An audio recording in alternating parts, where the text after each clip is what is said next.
Pribadi dan banyak sekali kiai-kiai yang seperti saya, banyak sekali menolak kedatangan Islam. Itu Al-Quran. Al-Quran. Kita manusia apa sih? Apa sih kita? Siapa kita yang bisa melawan Al-Quran? Al-Quran, nanti saya bunyikan ayatnya ya. Oke, halo Sobat Waras, apa kabar semua? Jumpa lagi ya dengan Pavel 88 Channel. Salam sejahtera untuk kita semua dan salam waras. Ya, barusan kita dengar ya video dari ini mantan ketua MUI ya, Kiai Haji Said Akil Siraj. Ya, dia mengutip ayat Al-Quran ya sebagai rujukan dia menolak kehadiran Israel untuk berlaga di Indonesia. Ya, tanpa beliau sadari, Israel sudah sering ya bermain di Indonesia dalam event-event olahraga lainnya. Tapi sekarang tiba-tiba beliau mengutip ayat Quran menolak Israel untuk bermain bola kaki di tanah air ini. Jadi jelas ya alasan utama ya beliau menolak Israel itu adalah perintah agama Islam. Dia mengatakan bahwa ini perintah Al-Quran, saya bisa bikin apa? Ya, saya bisa bikin apa? Ini kan perintah, ya. Coba kita dengar dulu ya, Sobat Waras, video ini sampai tuntas ya. Oke. Pribadi dan banyak sekali kiai-kiai yang seperti saya, banyak sekali menolak kedatangan Islam. Itu Al-Quran. Al-Quran. Itu Al-Quran. Al-Quran dia ulang 2 kali ya. Kita manusia apa sih? Apa sih kita? Siapa kita yang bisa melawan Al-Quran? Siapa sih kita ini melawan Al-Quran? Ya, bagi umat Islam ya Al-Quran tidak bisa dilawan. Tapi bagi kami yang non-Islam ya kami nggak peduli dengan Al-Quran. Dan ingat Pak Kiai, Indonesia ini bukan negara Islam. Ingat, Indonesia ini bukan negara Islam sehingga tidak bisa menggunakan rujuk Al-Quran untuk menolak kehadiran Israel di Indonesia. Gak bisa, karena apa? Indonesia bukan negara Islam. Ya, saya kira beliau ini seorang nasionalis ya, tapi ujung-ujungnya sama juga ya kawan-kawan ya. Ujung-ujungnya sama juga. Saya berharap beliau ini lebih bijaksana. Bahkan saya lebih suka dengan ketua NU yang sekarang ya. Itu lebih ya dalam pandangan saya saat ini beliau sangat-sangat toleran, ya, sangat luar biasa. Bahkan beliau ingin menjalin kerjasama dengan Israel. Bahkan beliau tidak ada persoalan kalau Israel bermain di Indonesia. Ya, perbandingan terbalik ya dengan mantan ketua NU yang satu ini ya, Kiai Haji Akil Siraj ini ya. Justru dia mengutip ayat Quran sebagai rujukan dia untuk menolak Israel. Ingat, Indonesia tidak bisa menggunakan ayat Quran untuk menolak Israel. Karena apa? Indonesia bukan negara Islam. Aduh, kadang-kadang Pak Kiai ini ya 11-12 lah dengan kadrun-kadrun yang lain ya. Oke, kita lanjut. Al-Quran, nanti saya bunyikan ayatnya ya. Tajidan asyaddan nasi adawatan lilladzina amanu wal musyrikin walladzina asyraku. Kamu Muhammad akan jumpa orang paling benci dengan Islam ya. Lihat ya, dia mengutip ayat, kamu Muhammad akan bertemu dengan orang yang paling benci dengan Islam. Siapakah itu? Yaitu orang Yahudi. Yaitu orang Yahudi kata dia. Tapi yang heran dan anehnya, di Israel itu 17% ya. Saudara bisa baca ya, lihat ya. Di Israel itu 17% orang Islam loh ya. Kita lihat ya. Umat Islam di Israel ya itu banyak loh, bukan ini kawan ya. Jadi saya heran, katanya Israel sangat benci Islam, tapi kenapa di Israel kok banyak orang Islam ya Pak Kiai? Gimana itu Pak Kiai ya? Saya juga masih bingung nih Pak Kiai ya. Ini 6 fakta kehidupan Islam di Israel ya. Ya. Imam masjid digaji pemerintah. Katanya Israel paling benci Islam. Tapi lihatlah, faktanya adalah imam masjid itu digaji pemerintah, coy. Kenapa sih kalian begitu benci Israel? Ini ya, Jumat 21 Januari 2022. Ya, ini fakta-faktanya ya. Fakta yang pertama ini, ya, kita langsung aja deh ya. Islam agama terbesar kedua Israel. Bagaimana mungkin? Ini menunjukkan kontradiksi ya ayat Alkitab, ayat Quran dengan fakta. Faktanya di Israel agama Islam itu terbesar kedua di Israel. Ya, berarti kontradiksi dong dengan isi Quran. Katanya Israel paling benci itu Islam itu paling dibenci oleh orang Israel. Ya. Ini ya, perlu diketahui bahwa Islam adalah agama terbesar kedua yang banyak dianut oleh masyarakat Israel. Agama terbesar dianut oleh negara ini adalah Yahudi yang mencapai 75,4%. Selain itu, agama Islam unggul dari agama lain yang ada di Israel seperti Kristen yang hanya sekitar 2%. Bayangkan saja. Kristen cuma 2% di sana. Populasi masyarakat Muslim di Israel terus meningkat 10 kali lipat sejak deklarasi kemerdekaan, yaitu 196.000 orang menjadi 1.454.000 orang. Bayangkan, 1 juta orang Muslim, 1.454.000 orang Muslim di Israel. Bagaimana mungkin ayat Quran mengatakan bahwa Israel sangat membenci ya umat Islam? Justru saat ini yang terjadi, Israel itu sangat membenci umat Kristen, kawan-kawan ya.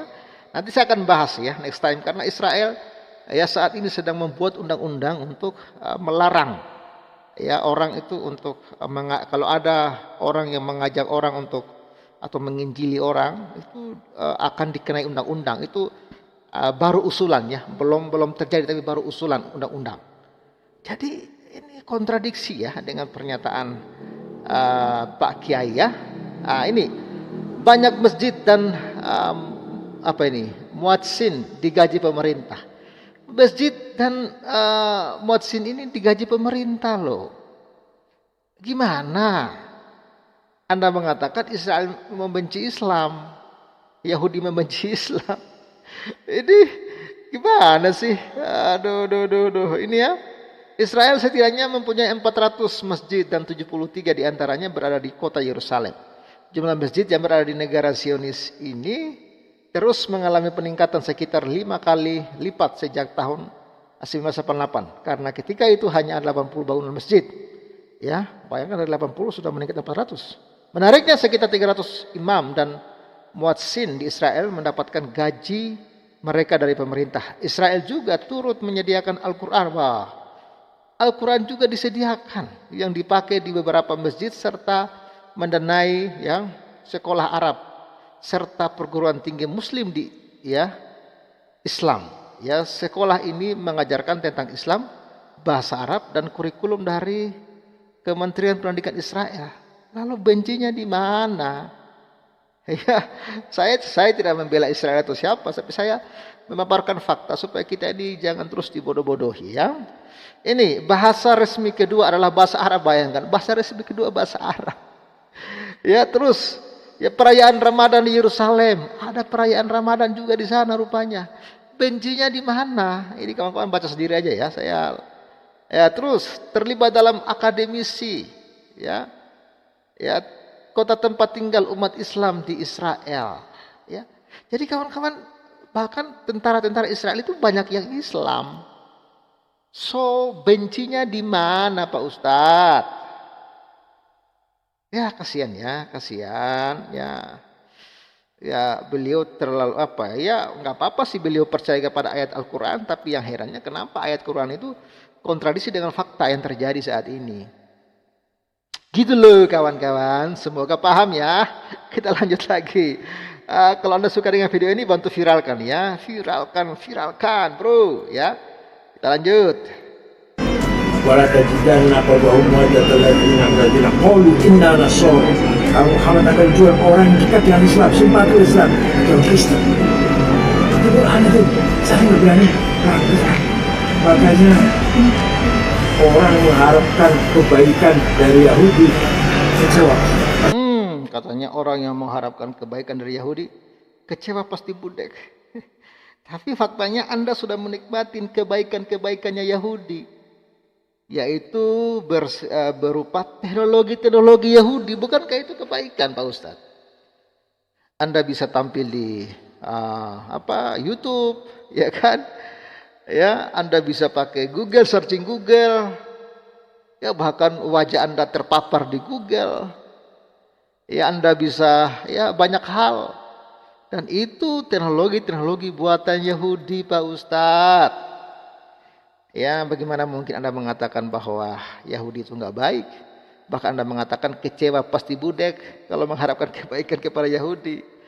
Halo, akal sehat, akal waras masih adakah? Tapi kan Indonesia hanya dijadikan sebagai hostnya, bukan kita hanya mengikuti ketentuan dari apa yang dilakukan FIFA begitu. Jadi saya Kalau kita kan ada yang mengatakan apa sih artinya pemanggilan terhadap Palestina? Apa artinya? Ada kita memihakkan. Kita berpihak pada Palestina, setiap hari membunuh orang Palestina. Berpihak kepada Palestina. Kalau dia mengatakan tiap hari terjadi pembunuhan, benarkah setiap hari terjadi pembunuhan kepada warga Palestina? Kok nggak habis-habis sih warga Palestina, Pak? Kalau tiap hari warga Palestina dibantai sama orang Israel, kok nggak habis-habis sih? Sudah puluhan tahun ini. Ya, gimana sih Bapak ini ngomongnya?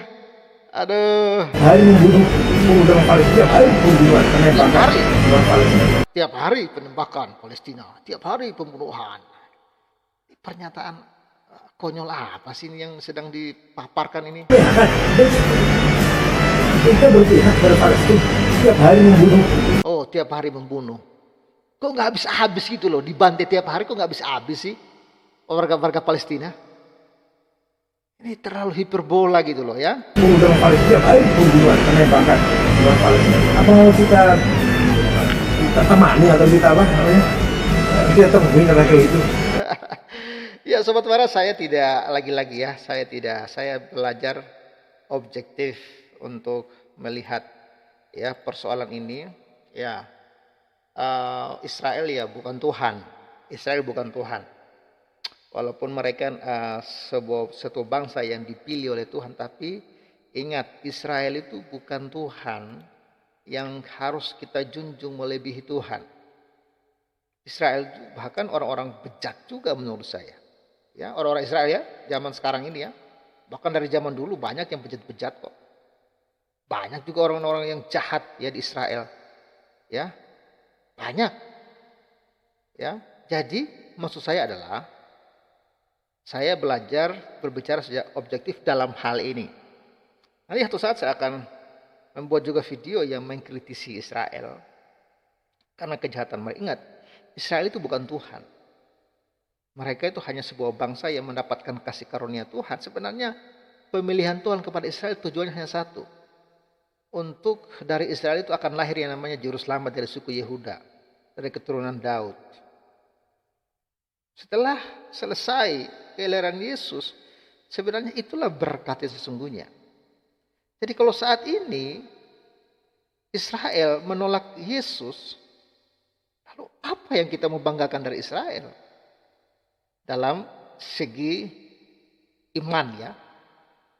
Jadi dia itu hanya sebuah bangsa yang dipakai oleh Tuhan, yang dipilih oleh Tuhan untuk melahirkan juru selamat itu. Jadi setelah juru selamat Mesias sudah lahir, ya sudah selesai.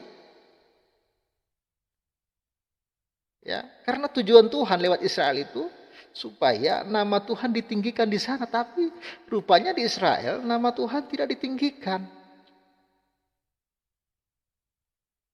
Nama Tuhan tidak ditinggikan di Israel. Jadi seharusnya kita sebagai orang Kristen belajar berkomentar objektif, jangan juga terlalu membabi buta, ya. Membela Israel. Kalau salah ya salah.